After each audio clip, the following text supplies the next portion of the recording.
All right, I will call to order City Council regular session, September 1st, 2021, and say that all councilors are participating electronically via Zoom session that's being live streamed.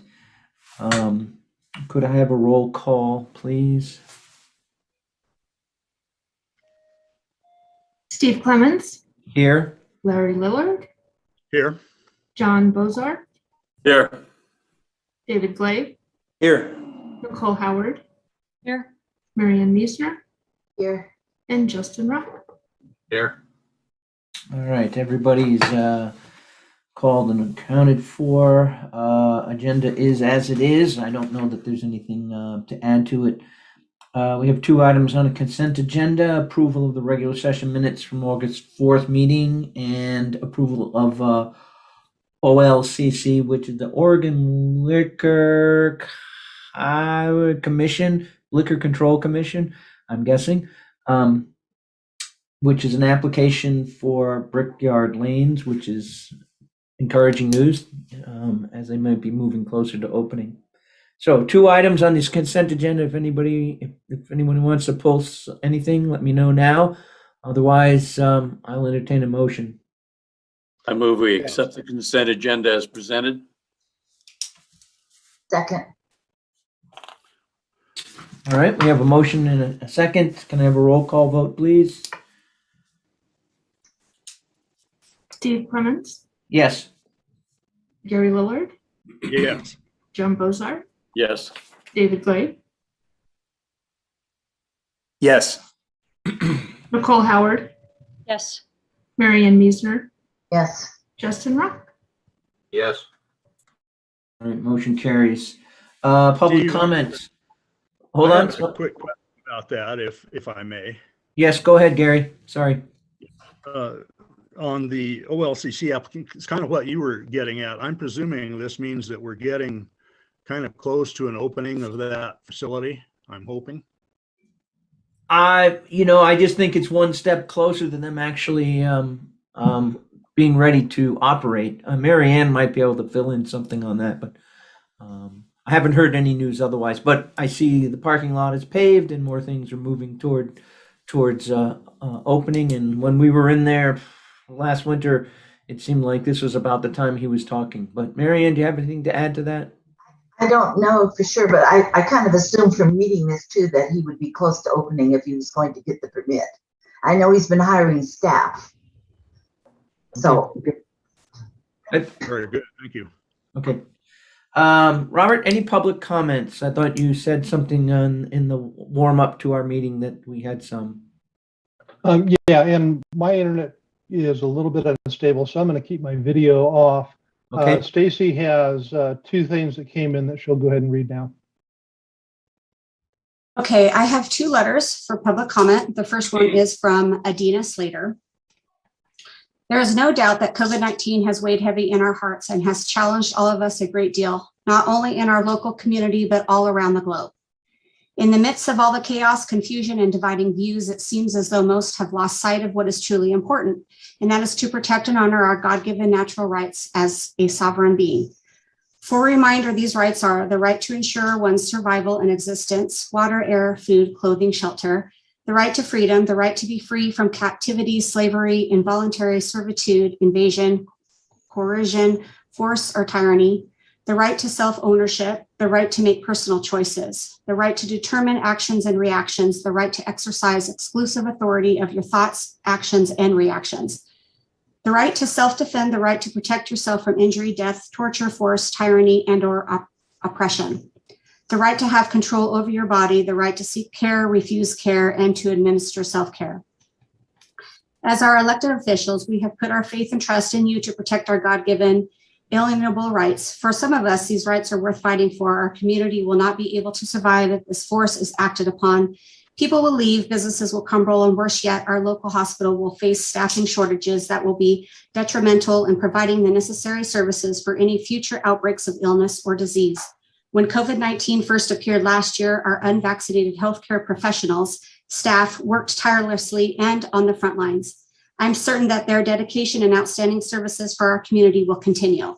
especially if their rights and choices are respected and honored. And that is it for Adina Slater's letter. The second letter that I will read into public comment is from Kathy Kirby. To all, I am a nurse. I have always been a nurse. At 12 years old, I was taking care of sick, injured, and people in need. It is who I am. I started my nursing career in 1976. I have taken care of people with measles, mumps, rubella, RSV, chickenpox, influenza, pneumonia, tuberculosis, MRSA, HIV, and now COVID, to name a few. I've taken care of people with broken bones, surgeries, strokes, heart attacks, amputations, blood clots, bleeding bowels and noses, to add a few more.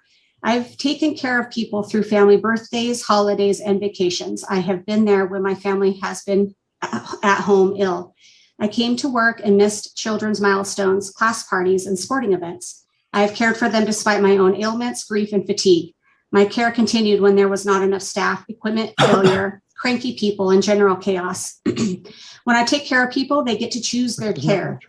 They get to choose to take medicine or not. They get to choose to accept care or not. They get to choose to follow advice or not. People make choices, and that's okay. If they do not want to follow advice and recommendations, they often return for the same or similar problems. That's still okay. In America, we have that right to choose.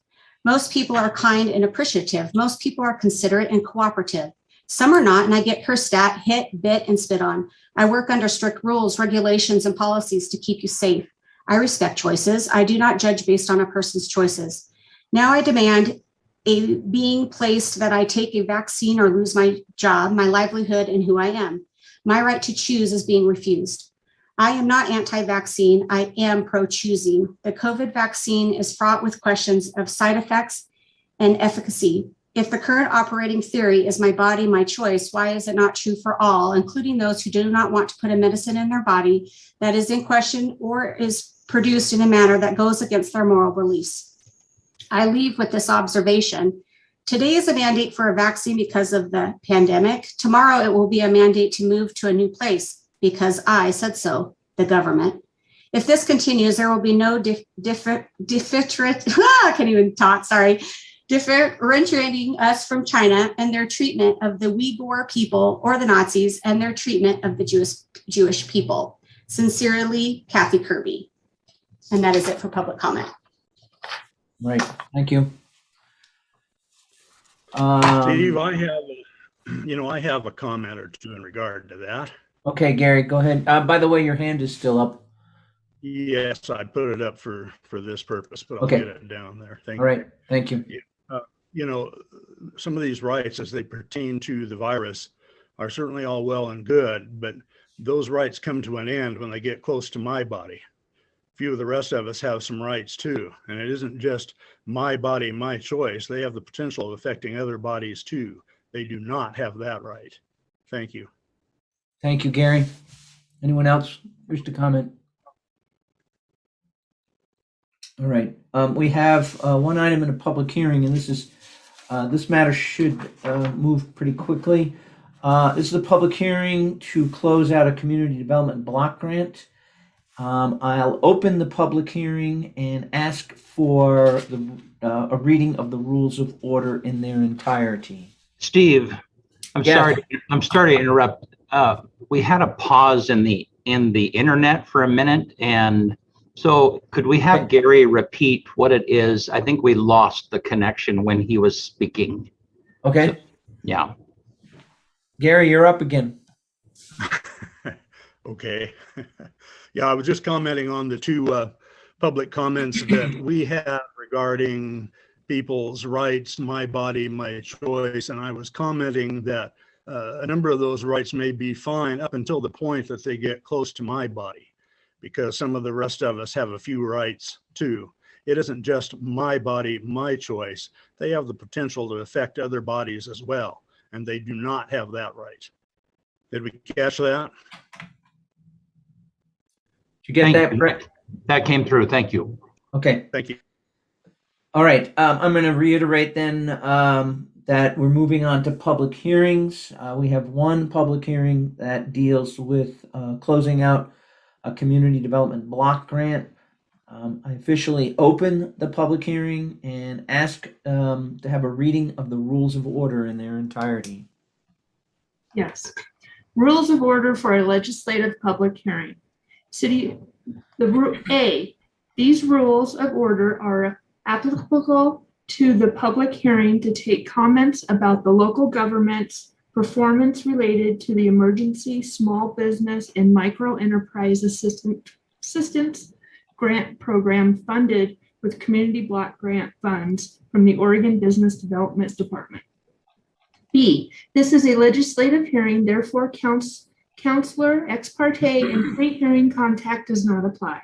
C, the hearing will proceed as follows. 1, the mayor will open the public hearing and request the staff report. 2, the mayor will then accept written public testimony relating to the matter. Due to COVID-19 restrictions, only written testimony will be accepted and shall be read into the record during the hearing. There is a 3-minute time limit for testimony. 3, the meeting will be available for viewing via the city's scheduled charter communications channel 180 beginning at 6 o'clock on September 1st on the Grande Live website and on the Eastern Oregon Alive TV Facebook page. 4, the notice of this public hearing required that any person that wanted to submit written comments or questions in advance of the meeting had until 5 o'clock on Tuesday, August 31st, 2021 to submit them to Robert Strope via email at rstrope@cityoflagrande.org. 5, the proceedings are being electronically recorded to be converted to written minutes. 6, members of the city council may ask questions of staff at any time. 7, subsequent to deliberations, the mayor will close the hearing. All right, thank you. Staff report, please, Robert. Thank you, Mayor. Sorry, I'm having a little bit of technical difficulty on my end. I also did a call in. So Brent, if you could let my phone in case I get cut off, that would be awesome as a backup. I'm actually going to turn this over to Lisa Dawson to kind of walk through the staff report and kind of explain what we're doing and why. Lisa, are you ready to go? Thank you. Do you want me to read the explanation or do some ad libs? I think you can just hit the high points. The council already has the explanation. Excellent. So this, the city applied for a $150,000 community development block grant last year, and we had a year to disperse those funds to businesses or individuals that operate businesses that qualified. And the qualifications for the grant were that either the owner qualified as a low to moderate income household, or they were a business who had employees, and those employees qualified as low to moderate income wage earners at that business. Along with the community development block grant rules that limit beneficiaries to those that qualify by income, there is also a substantial amount of additional paperwork that we're required to verify in the application process. The city applied for the funding basically before any other federal or state funding was available to provide relief to business owners. And all of the other funding, whether it was like the federal PPP funding, CARES Act funding that came through the state to the directly, or that was distributed potentially by the county or the city, that was coming from another source, was much easier to apply for and receive. So subsequently, we have not been able to use all of the funding that was provided, and we are still looking for a few good applicants that can use the remaining funds. So there's $46,000 remaining to be distributed to businesses, and we will have another 6 months or so to finish dispersing the funds. And the grant awards so far have ranged from $9,000 to $25,000. So those who have But employers have received up to that $25,000 mark, and the micro entrepreneurs are eligible for up to 10,000. But if they have had other funding that has met some of the gap between their previous revenues and post-COVID revenues, then we needed to reduce the amount that they could receive. So I'm really happy to answer questions if any of that was unclear, or if you have other types of questions. Any questions for Lisa? Yeah. Lisa, do you have any prospective businesses that want to apply, or are you just hoping to find someone? We are mostly hoping that we find someone. I had a contact yesterday that I asked to start the application process, and we'll see if they are actually going to be eligible. Okay. Are you still advertising it then? We are still, yeah, it's still, I think we'll do another press release to see if we can get it out to the general public a little bit more right now, and especially since we're in another COVID spike, there may be some businesses that are currently having impacts that haven't been previously funded in another way. So I think there might be some businesses that could benefit at this point in time. And we hosted a webinar. We'll do that again and see if we can get any applicants to kind of go through that webinar or have it available on our website. Okay, thank you. That was going to be my question too, is how do you get this information out to people? Anybody else? Any other questions? Thank you, Lisa. You're Appreciate welcome. Can I have, I think Robert mentioned that there was some public testimony received for this. Not for this one, Mayor. Okay, all right. So there's no public testimony. Council comments, discussion? All right, then I'm going to close the public hearing, and if we had comments, they would have been incorporated into the grant closeout documents. And after this, there's no action we'll need to take on this item. So moving forward, we don't even have to vote on it. So thank you very much. Next one, no unfinished business. We have 3 items of new business. The first one is a resolution to consider declaring a state of emergency. Robert, go ahead. Yeah, thank you, Mr. Mayor and members of the council. With the surge that we've seen in COVID-19, I felt it was prudent for the city to go ahead and reinstate the emergency declaration that we had for the majority of the pandemic. I don't have any specific actions at the present time that I think we would need to take under this emergency declaration, but I did think it was wise to go ahead and have the council go ahead and declare an emergency. And we will do as we've done in the past, which is essentially mirror extensions that the governor does to her emergency declaration. And once things hopefully soon return back to normal, we can just stop renewing it. And I'll be happy to answer whatever questions you may have. Yeah, Robert, why do we need this? I don't understand why we need it now. I mean, why would we want to have this in place? So that we have the flexibility if something occurs where we need to act quickly. For example, if we saw a significant surge where we needed to go out and purchase emergency supplies to set up facilities, shelter, something like that, we wouldn't have to go through the normal bidding process. I'm not sure what other actions specifically we might want to take. And it would be stuff that I would be making the council aware as we were going if we did need to. But having this in place gives us the flexibility. When we had it in place before, I think I exercised it to change the footprint for the facade grant to allow for facade grant money to be used to put in drive-through and walk-up windows. So that was an example where normally we would have had to gone to the urban renewal agency to get approval to change the facade program. Because we had an emergency declaration in place, I was able to just take that action. But Marianne, I don't have anything specific that I'm envisioning. I think it's just prudent to have it in place in case something happens where we would need to.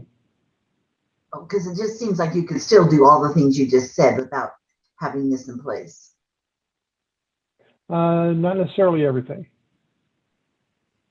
Well, majority of the things. I guess I'm just not in favor of it necessarily. Okay, John, I see you have your hand up. Go ahead. Thanks, Steve. Yeah, one of the questions I have in section 3, Robert, is adjusting work schedules. What exactly do you mean by that?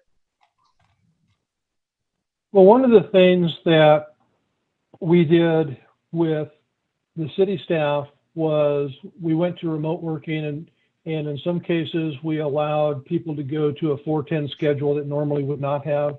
A good example of that was when we had Kim and Heather both in the finance department. We adjusted their schedules to minimize the amount of time that they were both in the office together. And I don't know if we would need to adjust work schedules for any of our represented employees, and whether or not we could just do that under the current ability in our collective bargaining agreements. I know that there are a couple of provisions where if we don't provide notice within a certain time frame, I think we have to pay increase overtime and that sort of thing. But again, this is the same declaration that we put in place before, and it really gives us a lot of flexibility if we need to quickly respond and do something. Okay, one of the questions I have is, during the last authorization, did you authorize people to work from home? We did.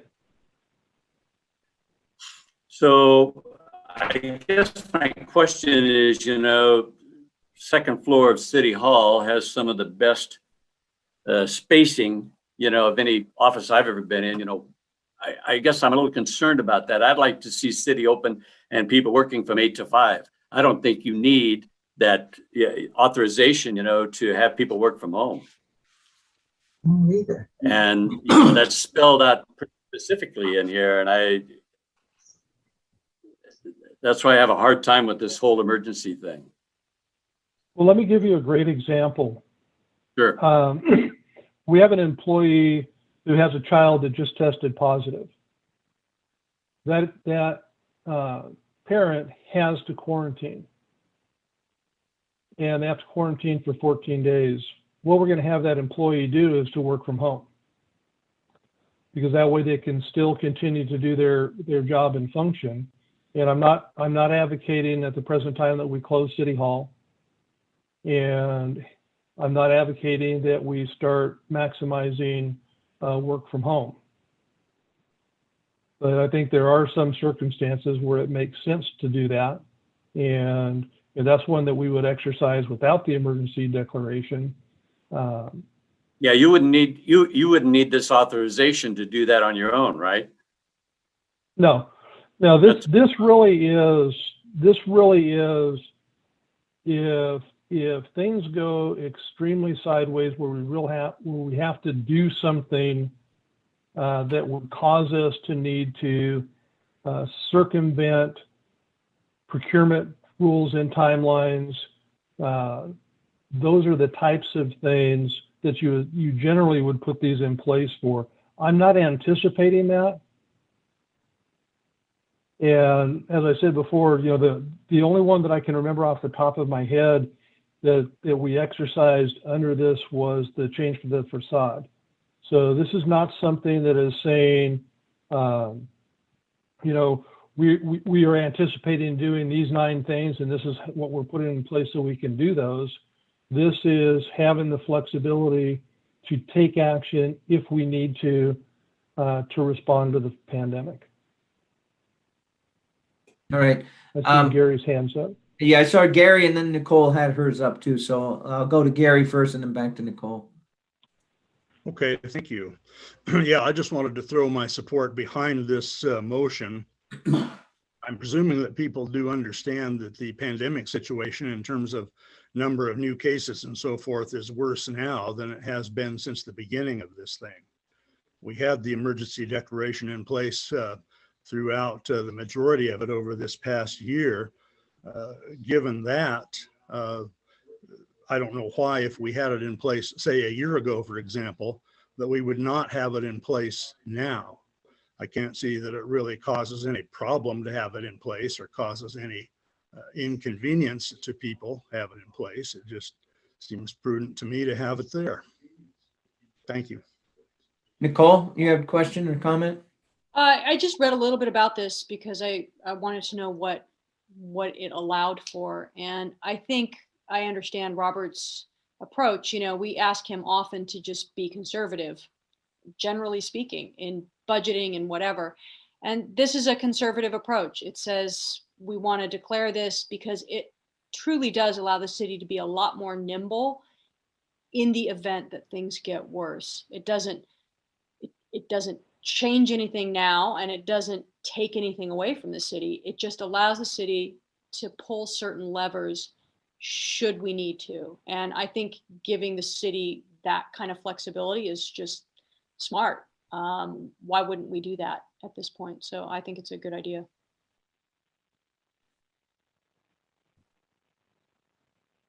Justin, go ahead. My only question I have, so anything that comes in place, it still has to go in front of the council and be approved by us before the action is taken. Is that correct? No, that's not correct. Okay. It gives me the authority to act. Now, depending upon what we might think that we need to do, we still have the ability to call an emergency meeting and have the council take action. And you know, there are some decisions that I don't know that I would make without council involvement. I'll give you an extreme example. If we decided that it was necessary to impose restrictions on occupancy, essentially close the city of Grande down, that is not something that I would do without an emergency meeting of the council and a council vote. Something like setting up facilities for emergency housing, purchasing things that would exceed normal purchasing authorities so that we don't have to, you know, wait a day or two to call a special meeting and get the council in to do it. Those are things that I would expect potentially I would act on, to give you kind of two examples on the extreme of the spectrum. Okay, John, did you have another question? Please, Steve. You know, on section F, you have limiting the congregation and or gathering of individuals. What does that mean? 4 people? Does that mean 20 people that all of a sudden you say they can't get together then, or you have the authority to do that? Yes, I would have the authority to do that under this. I don't envision a scenario where I would do that without getting the council together and saying, here's what's going on. So what is the gathering of individuals that you have listed there? Like I said, is that 4 people? Is that 20 people? What is that? It's not a specific group or number. This is very standard language for emergency declarations for pretty broad and non-specific actions. So for example, the governor imposed requirement to wear masks, even outdoors in gatherings if you can't social distance. Prior, she had imposed limitations on the number of people that could gather indoors and together outside of the household members. Those would be examples of restrictions that could be put in place to limit gatherings. Yeah, so these That's things not something that. So these things are all covered by the state, Robert. Why do we have to duplicate it from the city level? Because the city may make a determination that we need to impose that locally. And we may need to do it quickly. Well, it is, isn't it? And that's, The state has already said you have to do that now, right?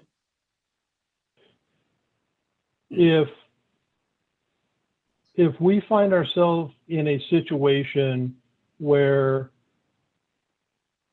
I'll give you another example. If Grande Hospital's CEO calls me up and says, I've just shut down intake of all patients at the hospital, we've canceled all elective surgery, we're in an extreme state of crisis, we've got to immediately shut down the city. We've got to get people separated.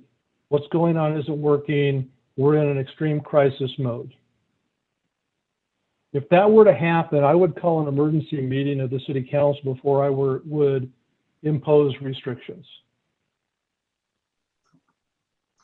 I do not anticipate taking any of those types of measures without involving and engaging the council. The intent is not in this emergency declaration to identify every specific eventuality and define exactly how we would respond to it. Is to provide a level of flexibility that we can quickly address the situation. Gary? Yeah, it does seem to me that this kind of a thing, a resolution like this really does enhance local control, which as a conservative individual, I have always had a preference for. I'm really having a hard time wrapping my head around why this is such a bad thing, but be that as it may, I continue to express my support for it. Okay, Nicole? Just really quickly, Umatilla just did another state of emergency, and they're pretty clear, if you read their literature, and this must be true for us, that it allows you access to certain state and federal funds as well. So in the event that we need to tap into those, if you've not made the declaration, you don't get them. So I don't know why we would deprive ourselves of assistance should we need it. That seems short-sighted. So I'll chime in and say, for that reason, primarily, the ability of the city to tap into funds that may become available, to be able to use our own resources in a manner that it gives us some flexibility if we need to set up additional space or we need additional resources. I make a comment too that, and perhaps Commissioner Scarfo can mention this when he talks later. The county is still under a state of emergency. They never removed their state, so they're and that may very well be because it gives them access to funds as well. I'm encouraged to hear Robert say that there are some policies he would not act on by himself, and I believe and I know that he will act appropriately and bring us in when we need to.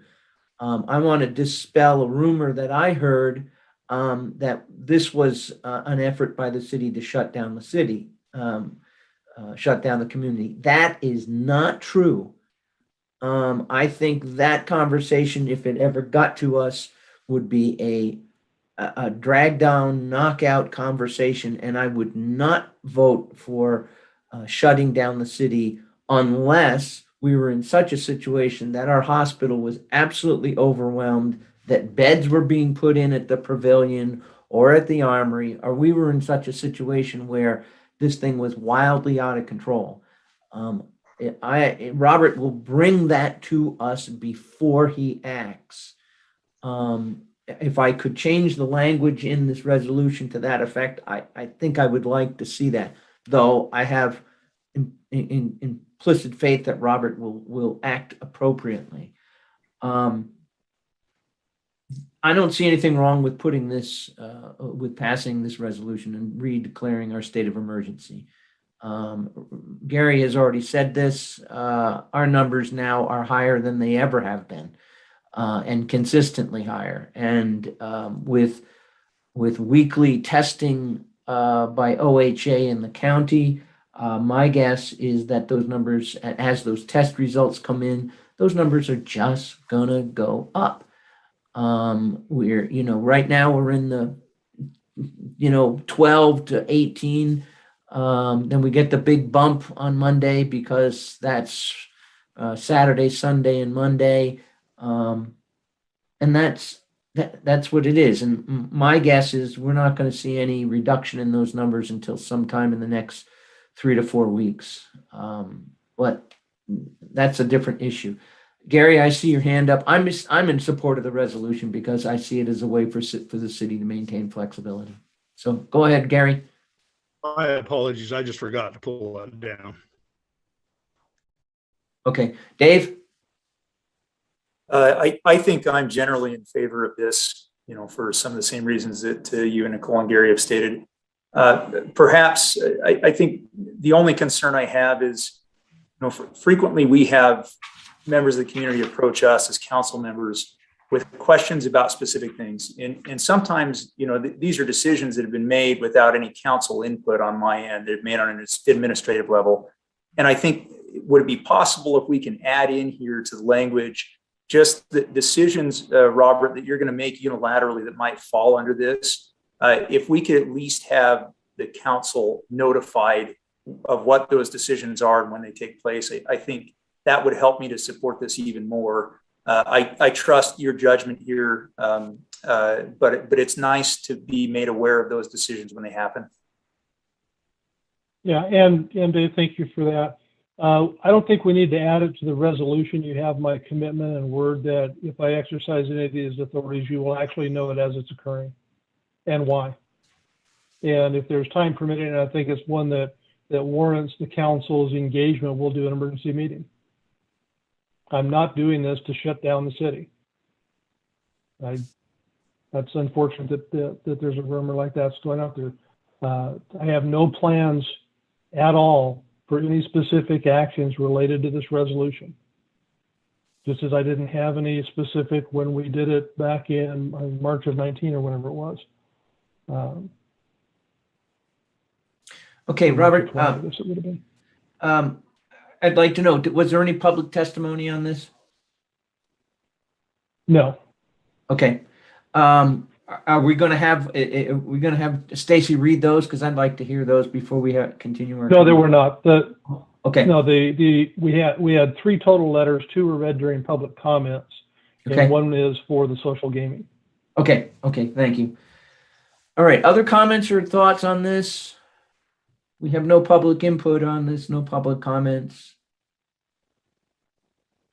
If not, I'd entertain a motion. I move that the proposed resolution to declare a state of emergency be read by title only, put to a vote, and passed. Second. All right. We have a motion and a second. Additional conversation? All right. Could I have a reading of the resolution by title only, please? A resolution of the City of Grande, Union County, Oregon, declaring a state of emergency in the response to COVID-19 pandemic and authorizing the city manager to take actions necessary and appropriate to protect the health, safety, and welfare of the city and city's citizens. Okay, we've heard a reading of the resolution. We have a motion and a second. Can I have a roll call vote, please? Steve Clements, Yes? Gary Lillard, Yes. John Bozart, Yes. David Glade, Yes. Nicole Howard, Yes. Marianne Miesner, I'm reluctantly saying yes. I really don't like it. I don't think it's needed. I think that we could cover it another way, but I will say yes. and Justin Rock. Yes.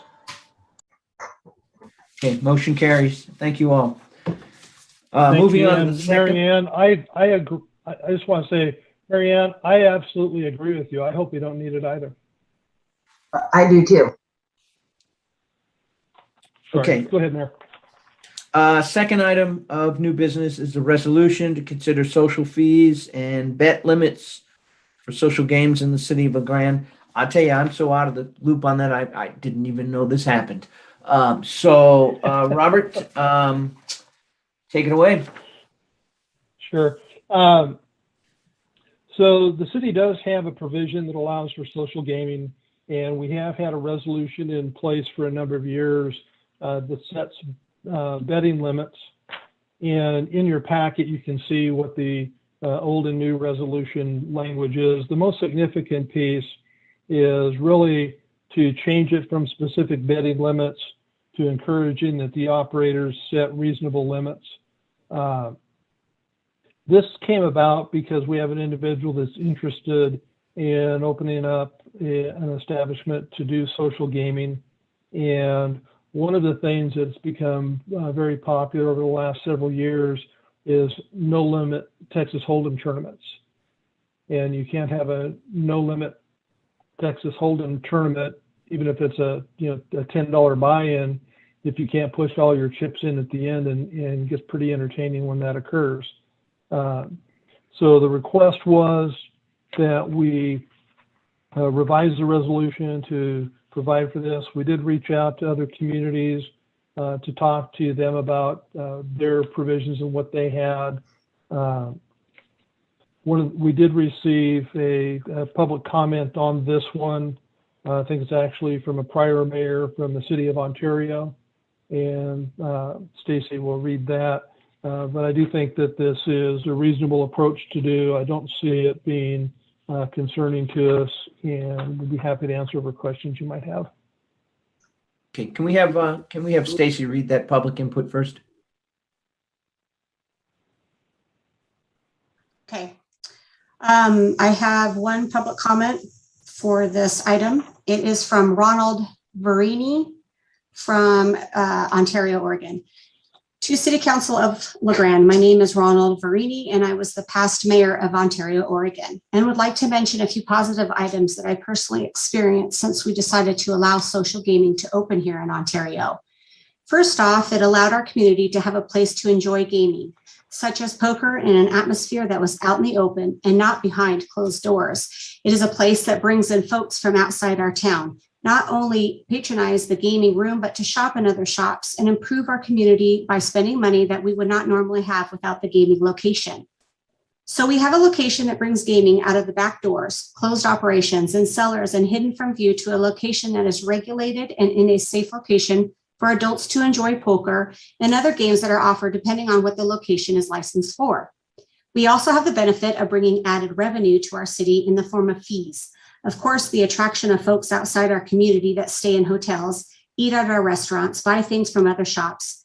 Like I said before, bring folks into our community that normally would not travel here. The location here in Ontario has also reached out and supported organizations that support our veterans and their families. They have also had fundraisers for other organizations that have benefited our community. I know from talking with Jacob Brown that he is interested in opening a gaming room in LeGrand, and he asked me to write a note of my experience with the gaming hall that we allowed to open here in Ontario.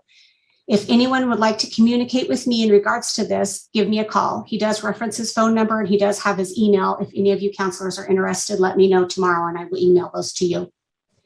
And sincerely, Ronald Verini, and that is all I got. Okay, thank you. Any comments or anything else? Any questions for Robert? Yeah, I have a question. Robert, I noticed that our annual license fee is the same as it was when we first put this in. I'm actually bumping that to $25, I believe.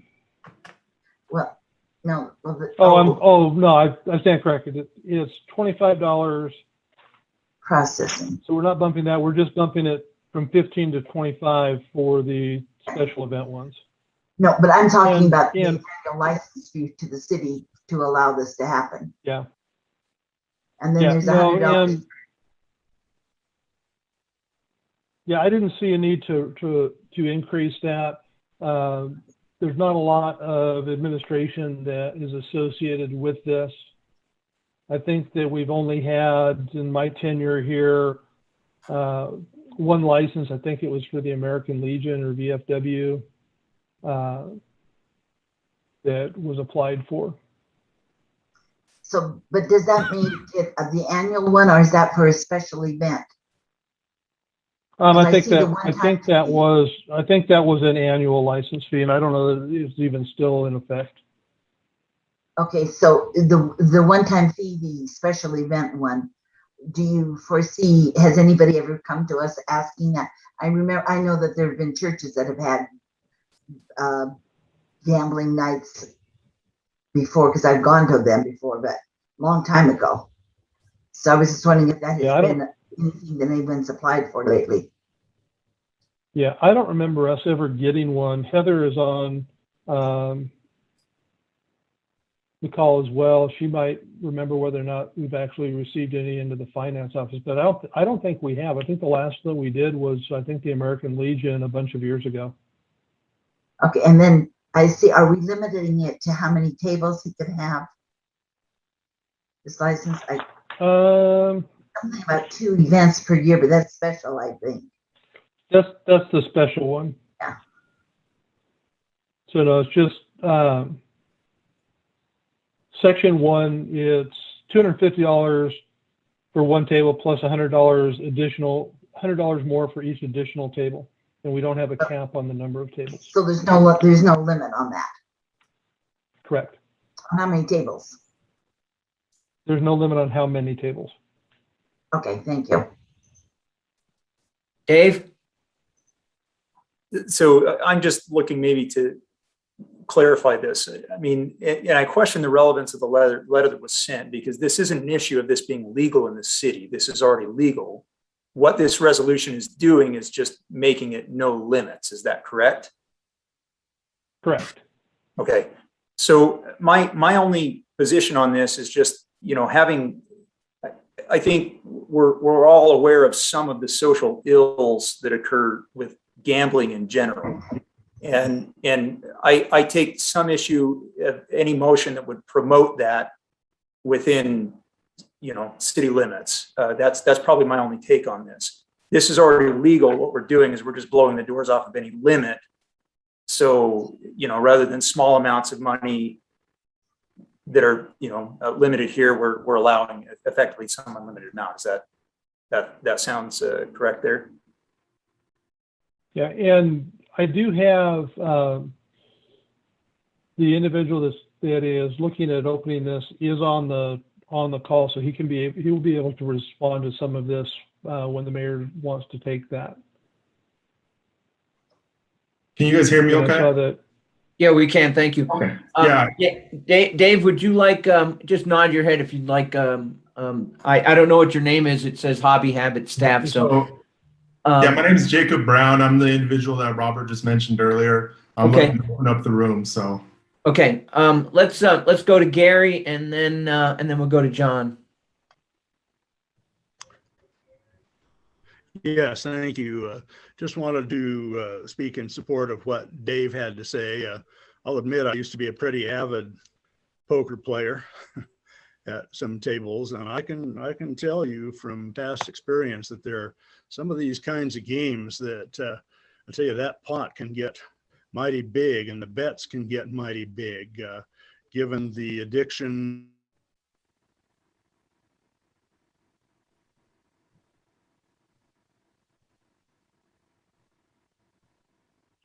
I think Gary froze up again. Yeah, Gary froze up. So John, let's take what you got and then we'll go from there. Thanks, Steve. The only question I have in the resolution is establishing social game fees and bet limits. Well, we're not establishing a bet limit, are we? Go ahead, Robert. It is indicating that it's up to the House to do that. It's just to clarify that. The ordinance that allows this says that the council may establish betting limits. So I think it's appropriate to talk about the bet limits as being done in this fashion. All right. Gary, you want to finish up what you had to say? Actually, I'm finished. My apologies. I just forgot. You might want to shut off your and one more time. I'm down. You might want to shut off your video because you're cutting out quite a bit, Gary. Yeah, I'm getting an unstable signal warning here too, so Okay. I'll do that. Thank you. All right. Jacob, do you want to respond to any of these concerns from the council? At least a couple of them have mentioned the concern about the size of the pot and some of the individual behaviors around social gaming that are not healthy. So if you could Sure. comment, I'd appreciate it. Yeah, I didn't hear everything that Gary said, but I'll talk about what David said. You know, as Robert's mentioned, it's actually already legal in LeGrand to be playing poker, first of all. Second of all, the state of Oregon actually considers poker to be a social game and not gambling. All I'm asking for is that the resolution be modernized to fit the game of poker. Before it was passed in 1992, making a bet limit. Unfortunately, the game of poker these days is no limit hold'em. And the idea that it could somehow promote unhealthy gambling or destructive behaviors, I would actually counter with a poker room is nothing like gambling. Currently in LeGrand, I could go put money into a machine at any one of our bars, and that machine is programmed to take money from me every single time, and over a long period of time, I'll go broke. At a poker table, that's not the case. This place is, or a poker table would be focused on community and environment, and the table acts as almost a, you know, the police, you would say, if someone was partaking in destructive behaviors, as we've talked about, the table can police it, as well as the establishment, which I would be under control of, could, you know, at any time turn someone off or, you know, tell them that's enough for the night. So. Okay. Any other questions for Robert? And we had the public testimony on this. Can I say actually a couple more things? Sure, Jacob. Keep it short, please. Yeah, thank you, Mayor. Just a couple of things with this poker room. I actually have a building downtown under contract that if tonight the resolution were to change, as soon as I got the keys, I'd be ready to modify that into a social club that the community of LeGrand could, you know, benefit from. Not only is it going to benefit people that want to play poker, if there's a game going on, I plan to provide dinner for the players, and that dinner is going to come from local restaurants that have been, in my opinion, probably hit pretty hard in the last year. Another positive thing I think is this could provide jobs for people that if they wanted to come down and deal cards, it gives them an opportunity to do so. I just think that if we were to change this, it's just going to only bolster the downtown scene that we're looking for. It's right next door to the bowling alley, and I think it could be a good benefit for the city of LeGrand. Okay, thanks, Jacob. Mm-hmm. If there are no other comments or discussion, I'll entertain a motion.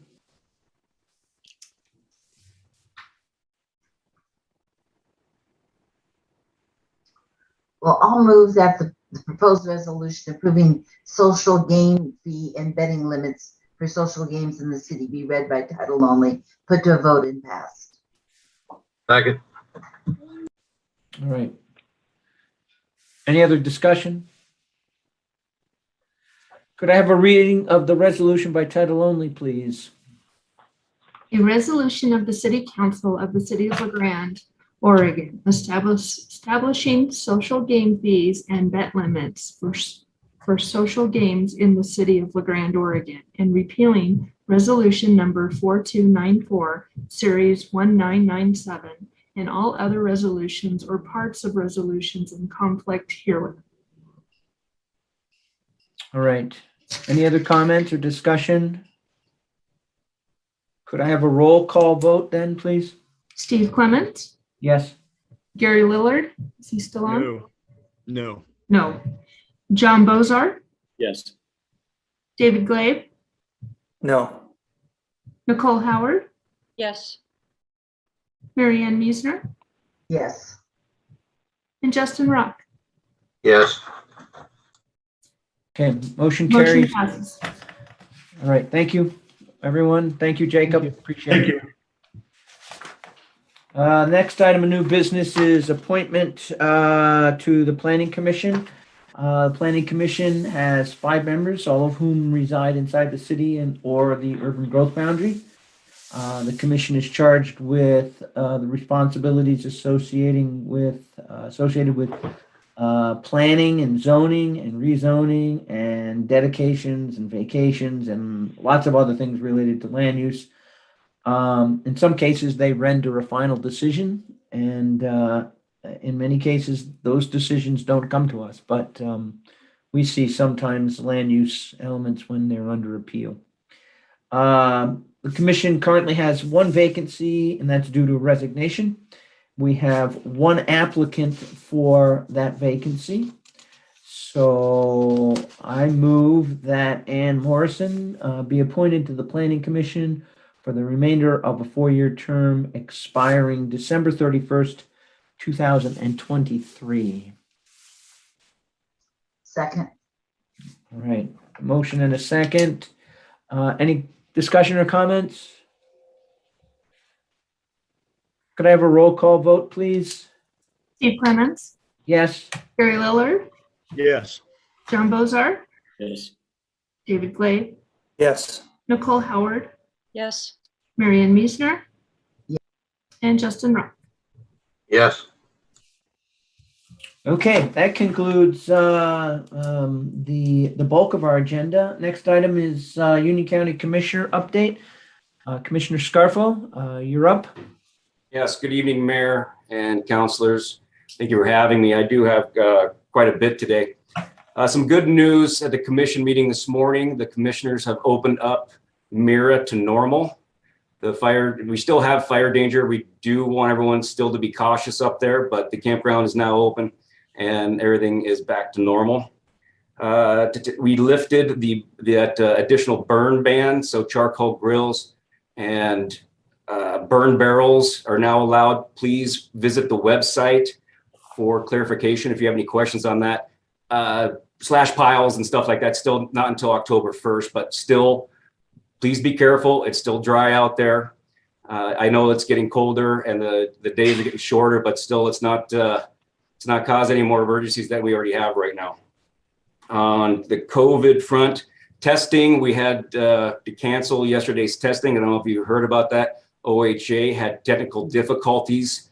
I believe it had to do with the reservations. I was a little disappointed that it happened. We're doing these testings to alleviate some of the stress off the hospital and urgent care from having to do those tests. So hopefully we don't have that snag again. The testing will continue every Tuesday from 10 a.m. to 3 p.m. in the Biomark parking lot. I encourage everybody to spread that word, please.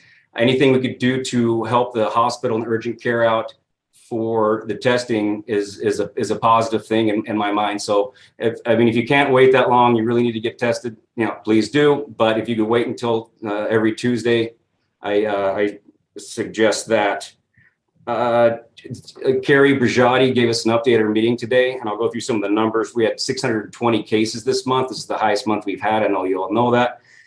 We may see a bump. I know we've seen that cases are in the teens. Last week, I know the hospital and some other people had to start sending the test results off to laboratories. So we may see like a bump coming soon, and we're going to see some from the testing we had on Friday. We had anywhere from, I think, 110 to 150 people get tested. So one of these days we may see a big jump, and it's from getting it back from the labs that we had to sub out for that. So when I would say that testing or the cases are not going down. I'm saying that I remember I said I'd like to see them around 5. Well, I don't know when we're going to see 5 again. Hopefully sooner than later. The report on vaccinations, we are at 51.9%. So we're increasing. It seems to be about 1% a week, which anything that says increase is good in my book. And then we also passed in the commission this morning. That's about all I had from Terry Brigotti's report. We as a commission, we passed a resolution 2021-15, and it's in the matter of a resolution in opposition to the COVID vaccine mandate. A lot of people, I know social media has been blowing up here, and I urge everybody to read this resolution. And I am fully in support of the vaccine. I am not in support of the mandate. There is a difference. I've talked with the hospital, I've talked with educators, I've talked with state employees. They've been asking for help. Even the vaccinated are seeing the writing on the walls. We cannot afford to lose any hospital employees at this time. We already have. We're starting to lose more, and not just our hospital, but across the board. We can't afford to lose anybody. The next month, when the governor fires everybody for not getting vaccinated, the one thing that concerns me most is open beds with no one to staff them. It just frightens me, absolutely frightens me. The mandate, not a good timing in my opinion, but that's just me. That's all I got to say on that one. I know I just rolled off a lot. I think I hit everything. Did you want me to talk about the emergency? I know you brought up me in the emergency declaration. Do you want me to add to that? I know you guys voted it unanimously. Is that? If you could, Matt, just if you can kind of give us, the county's had it in place since last March, and you kept it there. Yeah. So our past emergency manager Brock, his wording for emergency declarations say to usually the wording. It's always about the wording. I don't know. Different charters have to do different things, but just to coincide with the state. And so as long as the state's in emergency status, we'll continue to be in emergency status. And there are benefits to be in emergency status, like Manager Strope mentioned. One of the biggest ones is like if stuff really hits the fan, we need stuff done like now. We need to start tearing down some walls at Riveria or do something quickly. We don't have to go through like the 3 bid process and the RFP. We just get it done. So that's one of the great, and the money situation through the feds and that have you. But the ability to act quickly is a very very good thing to have. And like I said, the county's been in this declaration since the governor has. Okay, thanks, Matt. Anything else, or is that do it? I got nothing. I think that's it. Anybody have any questions? Any questions for Commissioner Scarfo? Matt, Mary Ann? I'm just wondering, when you're saying the people being tested are coming positive, but what does that mean? I mean, being tested positive means that you've got a sniffle. What does it mean? Oh, no. Testing positive for COVID.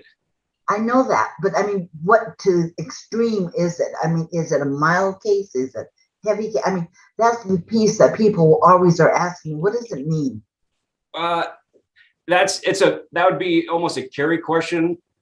I'm hearing. I'm not a doctor. Yeah, I know. But I'm hearing that anywhere from like people thinking they just had a sinus infection are testing positive to a wide range. But last week we did have reported that urgent care received 60 people went up there to get tested without symptoms, whether it be they want to get out of work, whether they actually have deep concerns about this. I do not know. I just know that urgent care in the hospital really need to spend their time helping people. And if we could alleviate that by getting tested, please, away from the hospital, I am completely for that. Okay. Does that help, Mary Ann? I don't want to say if you got a sniffle, please go get tested. Use your own good judgment, in my opinion. I know what you're saying there, Matt. I'm just wondering, people are asking, like, what does it mean if I test positive? Does it mean I'm really sick? Does it mean I know I should stay home? If I'm sick, I'm going to stay home. That's what they say. Why do I need to be tested? I'm going to follow those procedures on my own. Yeah.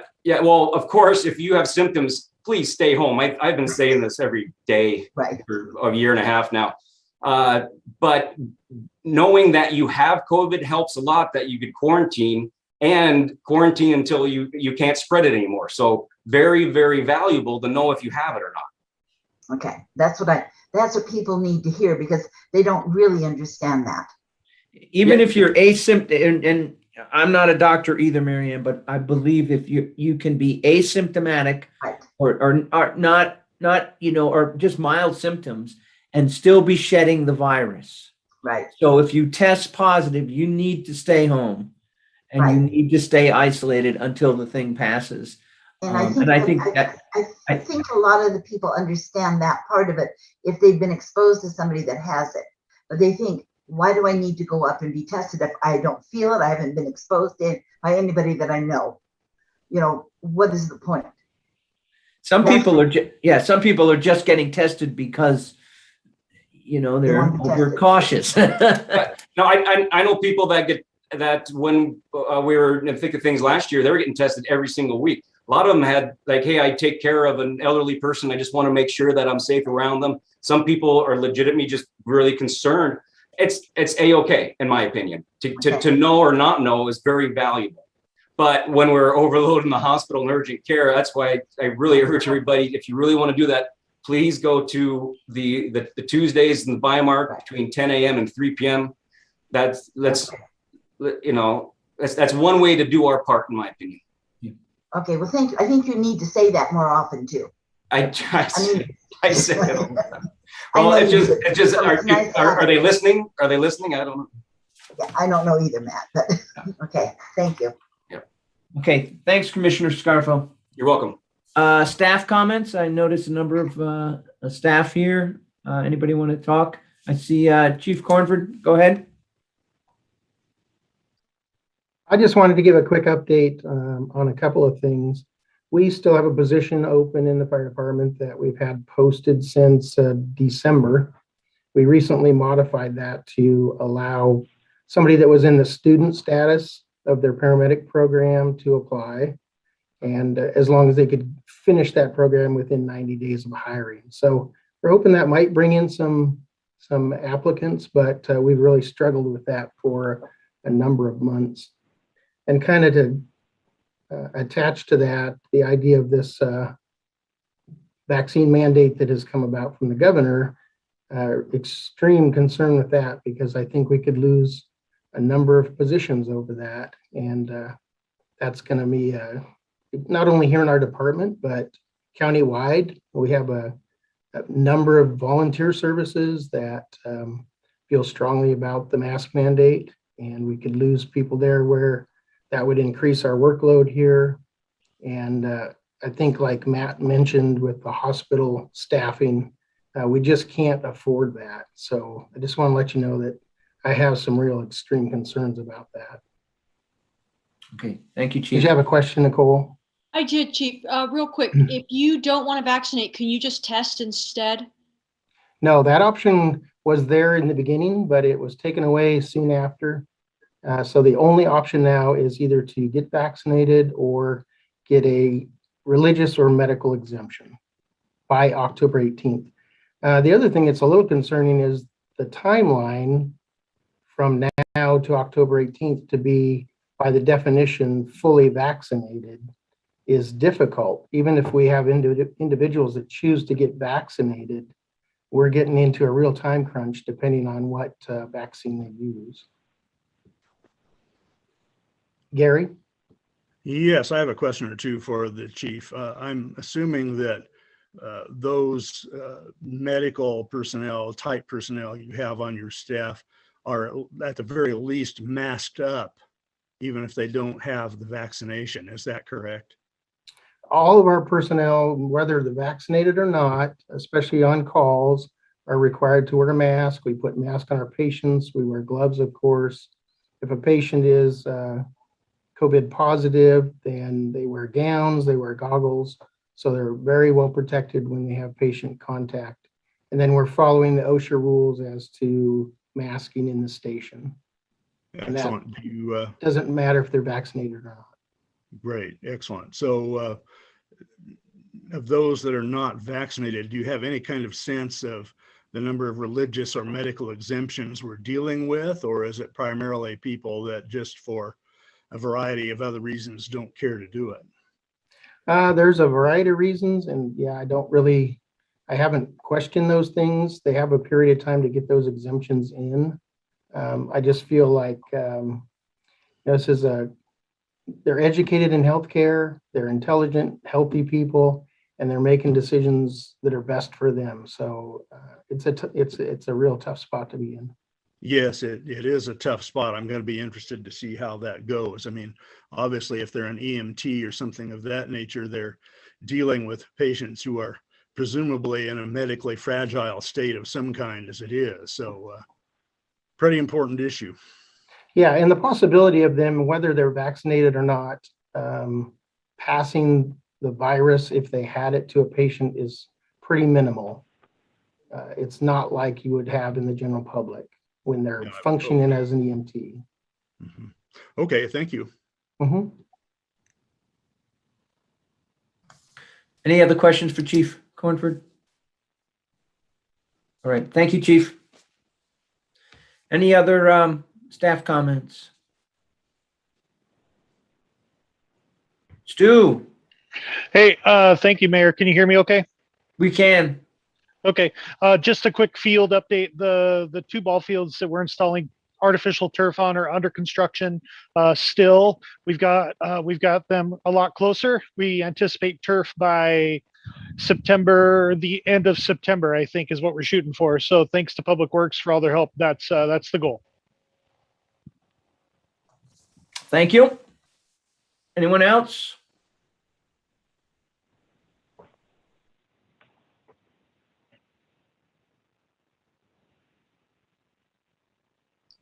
You're muted, Steve. City manager comments? Yeah, thank you, Mayor. The only thing that I wanted to bring up is just a reminder, we're not going to do the work session on September 13th on the ARPA funding. We want to wait until we can actually be in a room together to do that. I think it's a pretty important discussion, and there'll be a lot of public interest in it.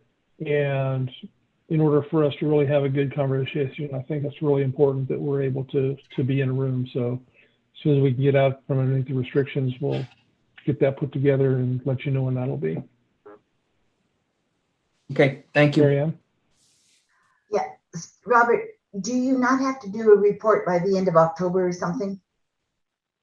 I can't remember what the specific timeline is. There is a report that we have to give, but it only has to do with any expenditures that we've made. Heather can correct me if I'm wrong. I see she unmuted. Yeah, that's correct. We do have to file a report by October 31st, but we won't have any expenditures. So basically the report will be zero, but yes, we do have to file something in October.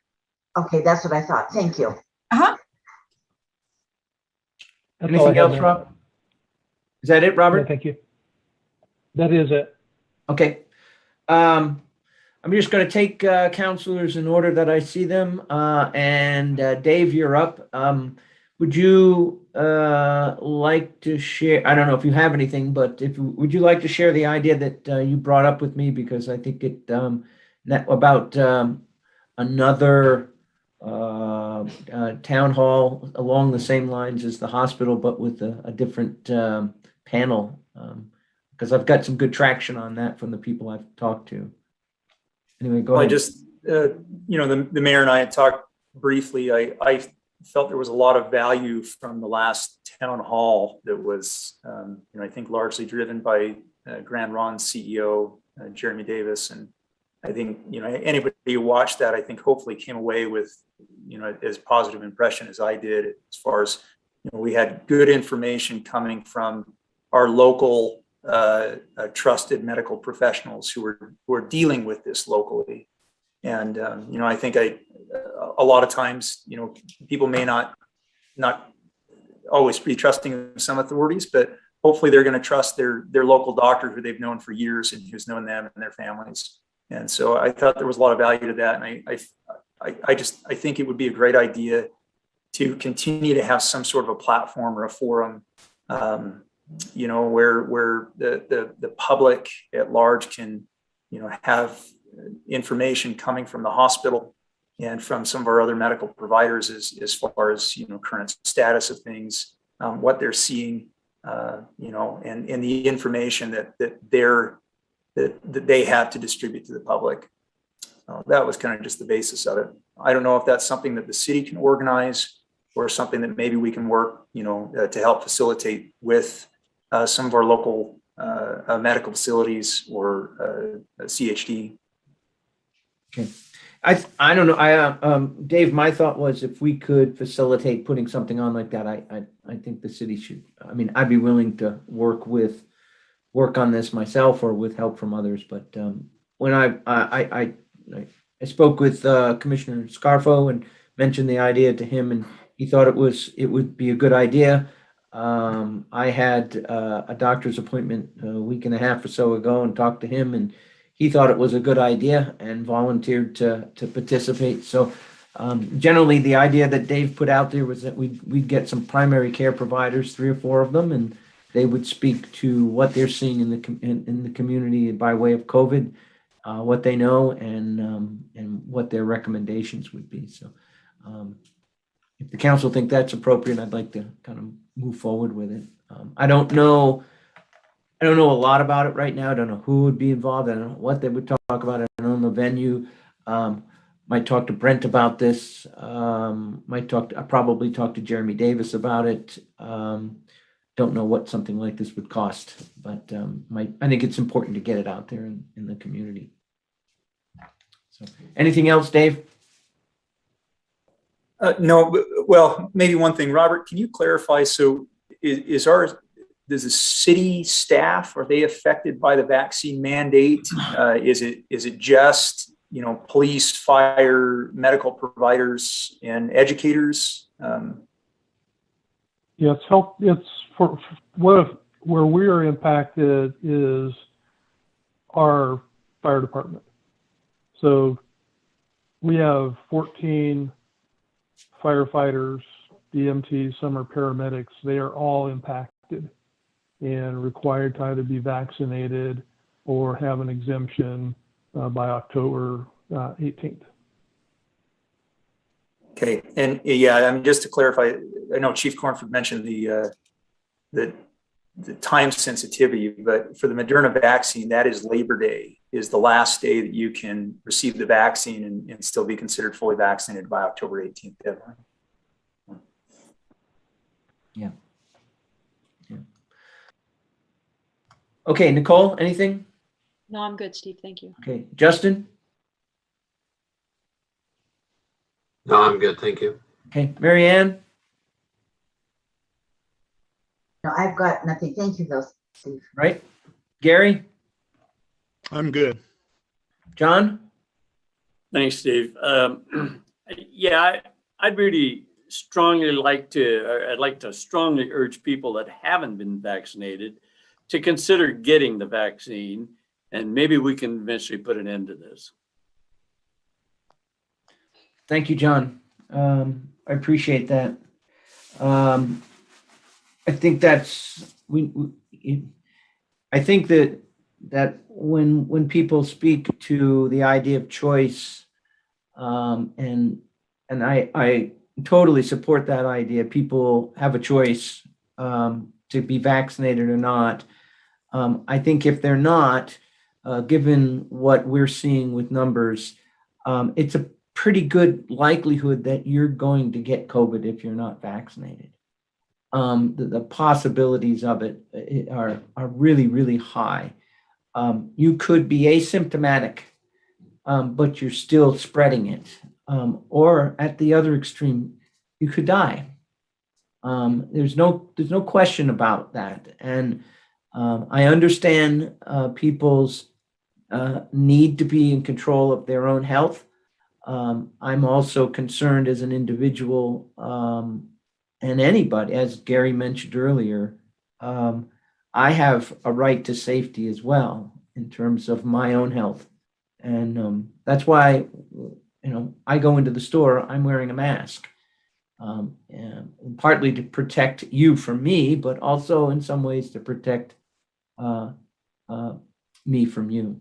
So if you have questions about the vaccination, strongly encourage you to talk to your primary care provider who has the best information available on what the vaccine is, how it's made, any possible side effects to it.